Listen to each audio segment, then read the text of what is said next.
સોમનાથ સૂર્યવંશીની હત્યા માટે સીએમ ફડણવીસ જવાબદાર, મહારાષ્ટ્ર પહોંચેલા રાહુલ ગાંધીનો મોટો દાવો. લોકસભામાં વિપક્ષના નેતા રાહુલ ગાંધી આજે મહારાષ્ટ્રના હિંસાગ્રસ્ત વિસ્તાર પરભણી પહોંચ્યા હતા. અહીં તેમણે જ્યુડિશિયલ કસ્ટડીમાં મૃત્યુ પામેલા પરભણીના યુવક સોમનાથ સૂર્યવંશીને શ્રદ્ધાંજલિ આપી હતી. તેમણે સૂર્યવંશીના પરિવારજનો સાથે મુલાકાત કર્યા બાદ મહારાષ્ટ્ર સરકાર પર આકરા પ્રહારો કર્યા છે. રાહુલ ગાંધીએ કહ્યું કે મેં પરભણી કેસમાં પોસ્ટમોર્ટમ રિપોર્ટ જોયો, વિડીયો અને તસવીરો પણ જોઈ. તેમાં 100% સ્પષ્ટ દેખાઈ રહ્યું છે કે સોમનાથ સૂર્યવંશીનું મૃત્યુ પોલીસ કસ્ટડી દરમિયાન થયું છે. તેમની હત્યા કરવામાં આવી છે. તેમ છતાં મુખ્યમંત્રી દેવેન્દ્ર ફડણવીસ વિધાનસભામાં ખોટું બોલી રહ્યા છે. તેમણે દાવા સાથે કહ્યું હતું કે હિંસા પાછળ મહારાષ્ટ્રના મુખ્યમંત્રી જવાબદાર છે. પરભણીની મુલાકાત દરમિયાન કોંગ્રેસ નેતાએ કહ્યું કે મેં સોમનાથ સૂર્યવંશીના પરિવાર અને જેમને માર મરાયો છે તે લોકો સાથે મુલાકાત કરી હતી. તેઓએ મને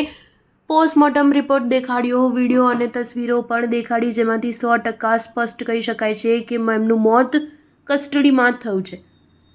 તેમની હત્યા કરવામાં આવી છે. તેમ છતાં મુખ્યમંત્રી પોલીસને સંદેશ આપવા માટે વિધાનસભામાં ખોટું બોલ્યા. યુવકની હત્યા એટલા માટે કરવામાં આવી કારણ કે તેઓ દલિત હતા અને બંધારણની રક્ષા કરી રહ્યા હતા. ઉલ્લેખનીય છે કે ગયા અઠવાડિયે કોઈ અજાણ્યા શખ્સે પરભણી રેલવે સ્ટેશન બહાર બાબા સાહેબ આંબેડકરની પ્રતિમા પાસે રાખેલી બંધારણની પ્રકૃતિને નુકસાન કર્યું હતું. ત્યારબાદ આગચંપી અને પથ્થરમારાની ઘટના શરૂ થઈ ગઈ. બંધારણનું અપમાન કરાતા અનેક સંગઠનોમાં રોષ ફેલાયો હતો અને તેમણે અનેક શહેરોમાં બંધની અપીલ કરી હતી. જોકે બંધ દરમિયાન અચાનક લોકો ભડકી ગયા અને અનેક સ્થળે આગચંપી, પથ્થરમારો અને વાહનો સળગાવવાનું શરૂ કરી દીધું હતું.